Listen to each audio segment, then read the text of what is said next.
Kapag ka leader ka, hindi mo kailangang isolve ang problema na mag-isa.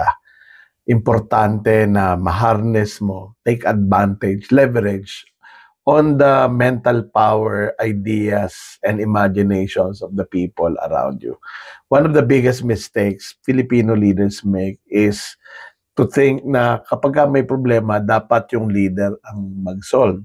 And as a result, they're unwelcoming of other people's observations, suggestions, or recommendations. They're suspicious of people who point out problems or disagree with them. Hindi nakakatulong yun.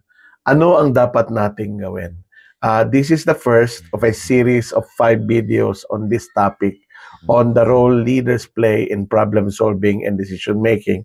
So, abangan ninyo yung apat na other videos will talk about how a leader should maintain transparency in problem solving and decision making, how to break down silos because problems do not respect departmental divides, how to demonstrate open-mindedness, and how to adopt a problem solving decision making strategy.